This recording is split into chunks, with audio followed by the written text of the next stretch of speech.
Hey everybody, this is Free, founder of the 40 Strong. Welcome to today's show, 40 Minutes with 40. And today, it's a little bit different. I do have a special guest with me today, my man Black. We will be talking about the drug crisis inside of DOC. I'm going to say some things, he's going to say some things. If you have a child, if you have someone under 18 right now, this would be the time to let them leave the room because we will be talking about addiction and this may not be appropriate for certain ages. I came in here with Black in the cell. I wanted him to remain anonymous because I don't want him to feel like anything he say will be used against him. But we are going to engage in a real, honest, truthful conversation about drugs, addiction, what can be done better in DOC,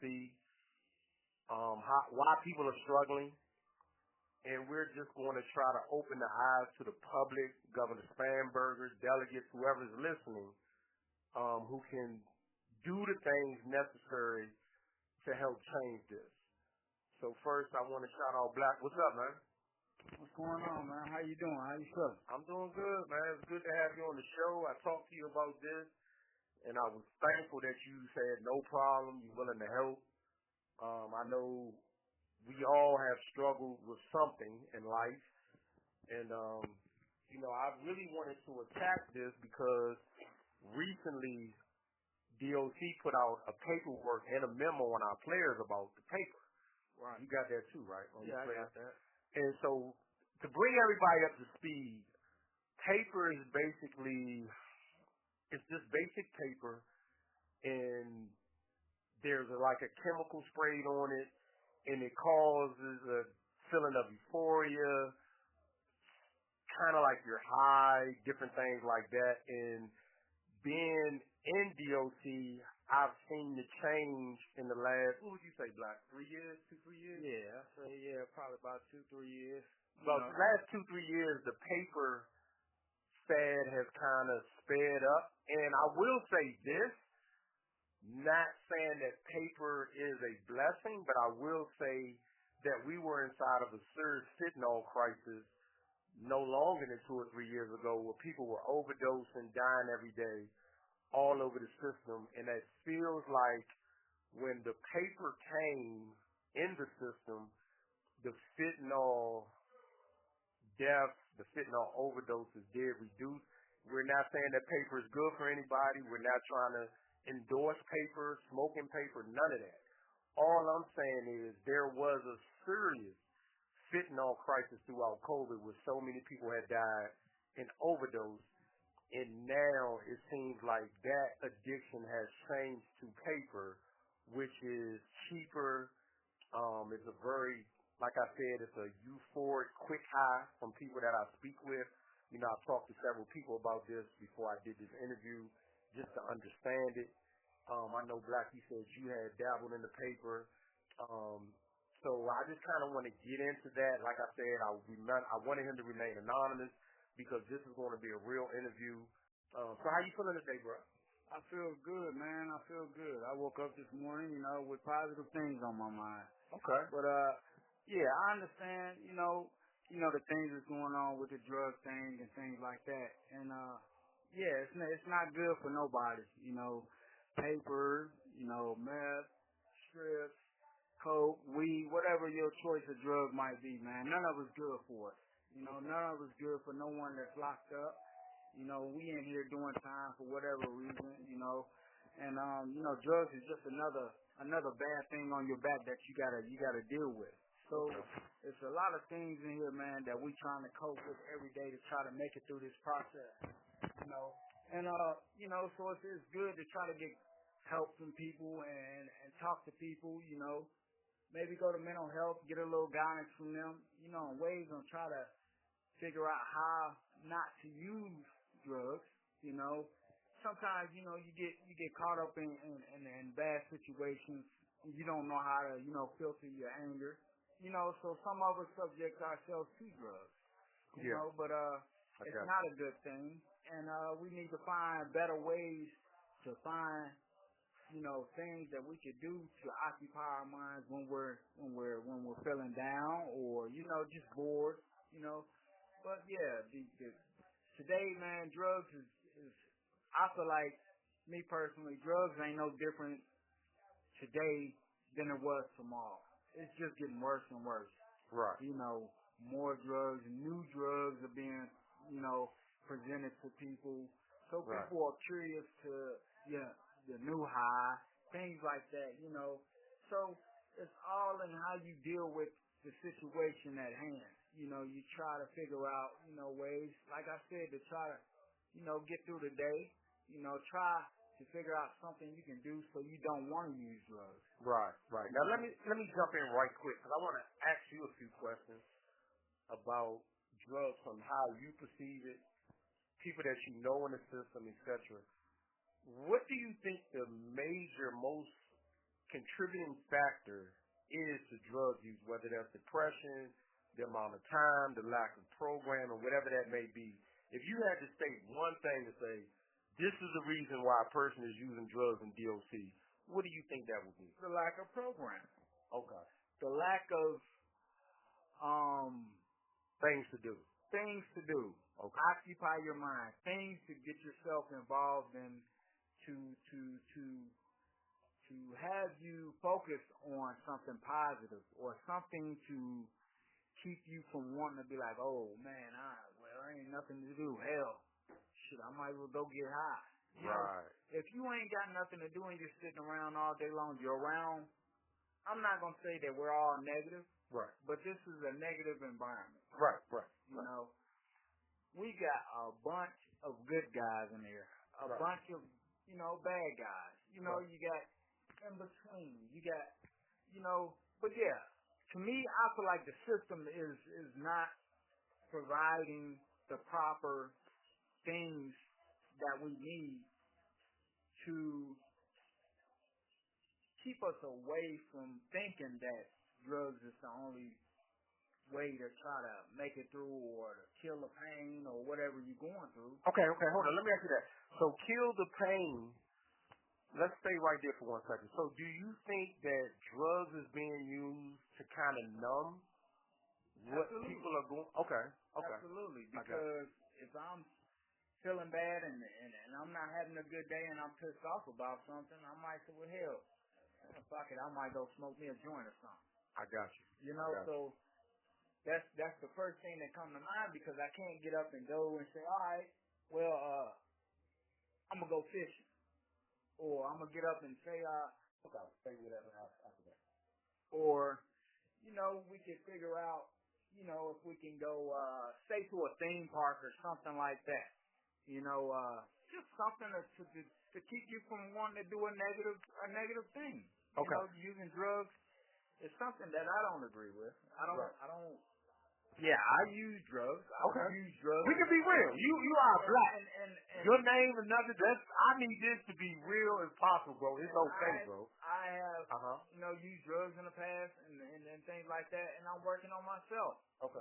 Me personally, I just feel like, the system could do a hell of a lot better on ways and programs and being proactive about the programs that y'all are setting forth.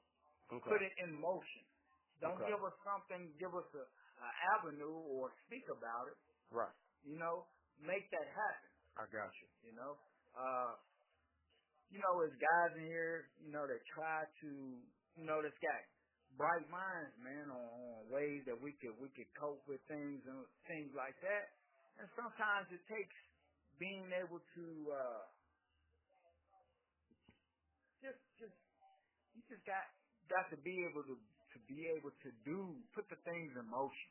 And we can't do that without the upper hand of the staff to help support it and stuff. So let me say this. I hate to break you up. I love where you're going with this.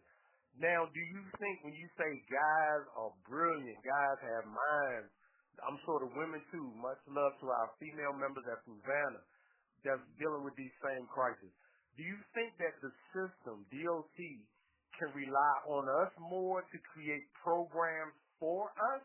Because right now you do have like decision points, thinking for a change.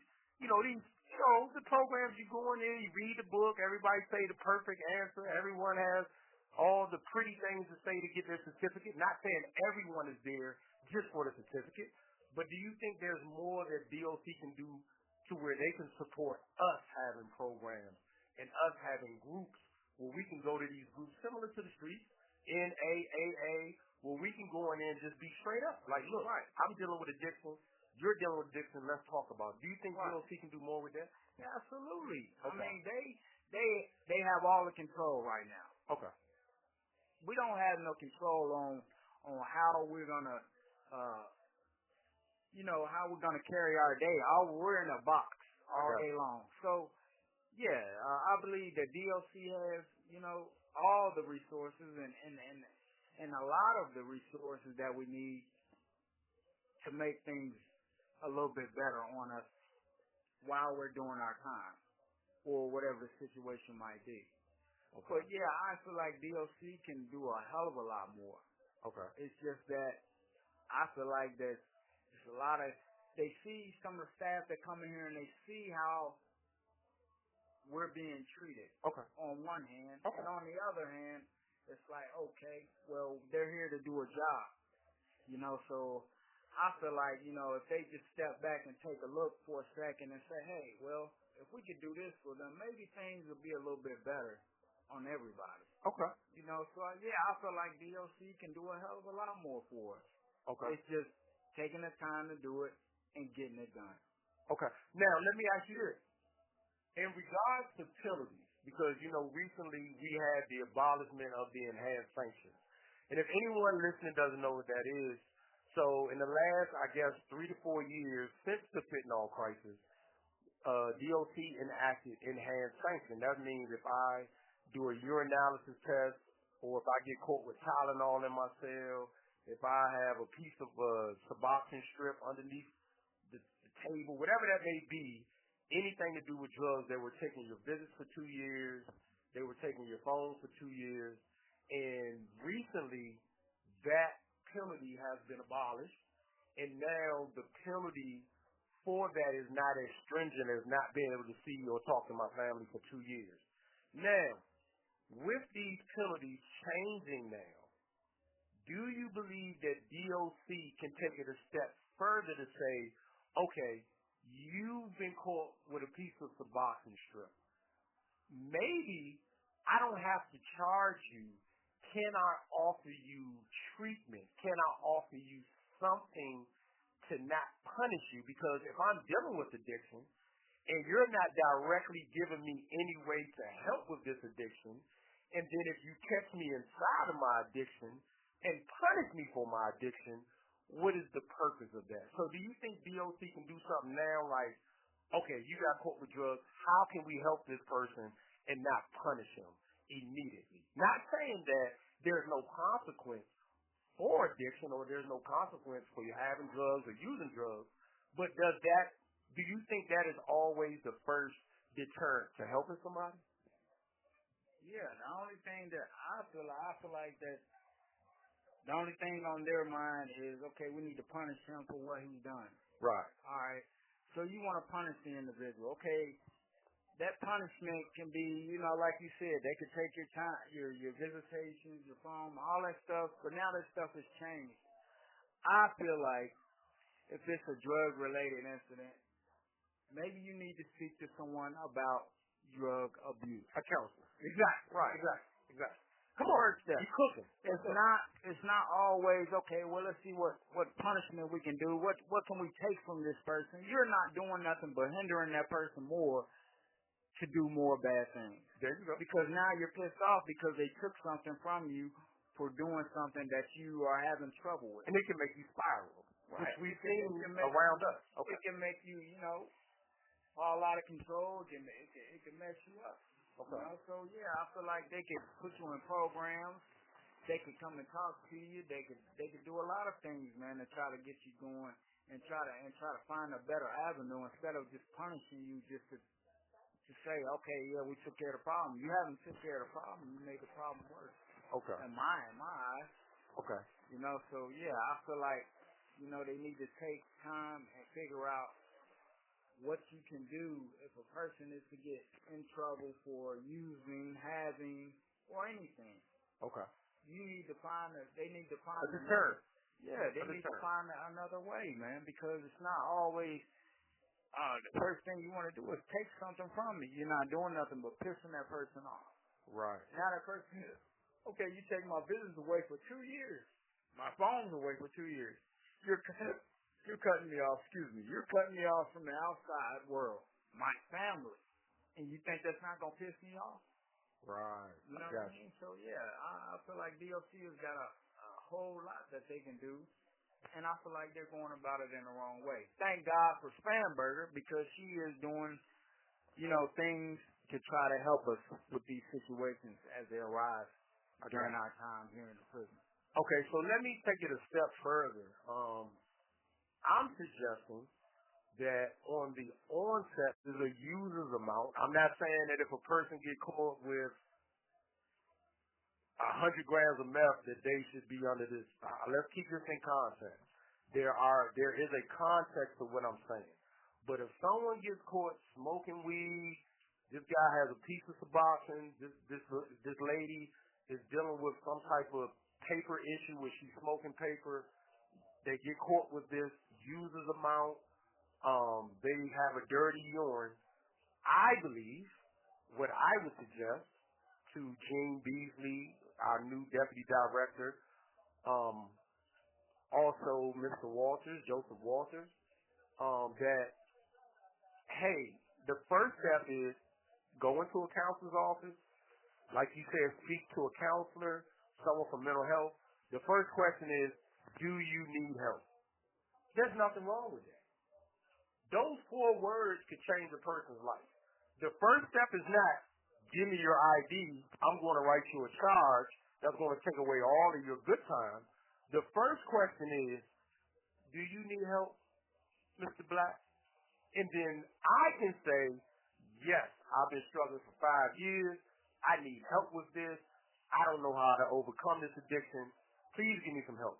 Then the counselor, the psychiatrist can recommend them to a drug program, or there can be more in-pod programming. That's 2 or 3.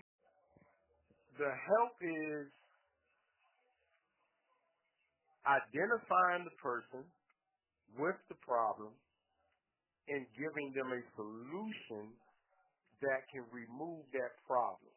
So these counselors, these mentors in the pod, it could be 1 person, 2 person, can then speak with this person daily. We can have handouts about how did you get addiction. Did you come from a family of addicts? Did you have addiction problems on the street? When did you start your addiction? When you are mad, do you get high?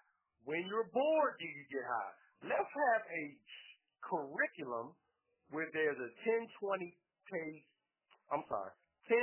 questions where you can say, okay, this is what's going on. We have Black, we have Marsha, Tony, Joe, and it seems like each one of these people say, number 1, they struggle with addiction on the street. Number 2, they had addiction in their family. Number 3, when they're mad or frustrated, they want to get high. Number 4, when they're bored, they want to get high. So now you have something to go by, 50, 100, 1,000 people in the system. Now you can take these answers and say, okay, this is what's going on with this person. Now, that charge that you were going to give this person, that 100 series that's going to take all of their good time for 2 years, you can now say, if you complete this program, if you talk to your mentor once a week, if you write out this questionnaire, and if you can keep your urine clean for 6 months, we'll suspend that charge. We're not going to take your good time from you right now, but if you can show us for the next 6 months that you can remain clean, we will suspend this charge, and we will also help your life, your family's life, and people in society for when you return have to worry about you stealing out their car, committing crimes for your addiction. We have to understand that when a person is under addiction, they are not thinking right, they are not moving right, and they are not aware of the consequences that they're facing. So it is incumbent upon DOC leadership to step in and say, hold up, why are we doing this way? Why are we just taking these people, give them a dirty urine, writing them a charge, taking their good time, then they're right back in the situation. Now you got a dirty urine, my good time gone for 2 years. I'm just going to get high now. I don't have nothing to lose now. Now, if you tell me for 6 months if I can stay clean, I'm going to keep that good time, that's a different ball game. What do you think about that? I mean, yeah, that's how I feel. I mean, I feel like, you know what I mean, they could do a whole lot better. They could do a whole lot better with the system. Okay. They could find another avenue and try to help people to try to do better, man. That's so it's DOC is gotta do more. You know, they gotta do more and do better about how to go about situations, man. It's not always about trying to punish the person and trying to, you know, take something from that person. Try to deal with something that can help them throughout the rest of their life. Try to help them throughout the rest of their life, man. I got you. Now, I do want to ask you this before we close. If you know of a person who's struggling, because a lot of families listen to 40 Minutes with 40, a lot of people who have people inside, and they may have a loved one that's struggling at Greensville, Buckingham, Fluvanna, wherever that may be. If they're struggling, and there's a family member listening, and you want to give them some advice on something they can tell their family member to give them hope, to get them off of drugs, what would you tell them to tell their family member? I mean, all I can say, man, is that you have to take it one day at a time. Right. You have to look at the situation that you're in. You're doing time. You're trying to make it out of here. You're trying to keep good time. You're trying to do right by yourself, by the means of everybody. You're trying to do good by everybody. You're trying to be positive, and you just gotta keep your head up, man. And you gotta keep away from the negativity. When you're feeling negative, try to find something to get your mind off of that. Try to find something that brings positivity to you. Think about good times with your family. Think about,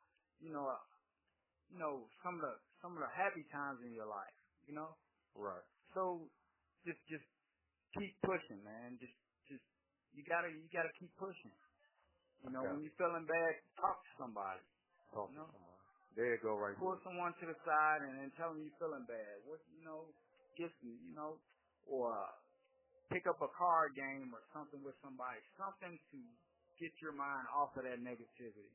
I got you. And just try to be positive about the situation. Every day ain't gonna be positive, every day ain't gonna be negative. You just gotta deal with it one day at a time. Thank you for that. I want to thank you, Black, man, for coming through, man. This was really something that I felt the need to talk about. A few people at the organization reached out to me and said that this was something that the governor is very concerned about. Somebody in our office reached out. So I'm thankful that we can assist. And I just want to piggyback on what Black said just now. Stay active, man.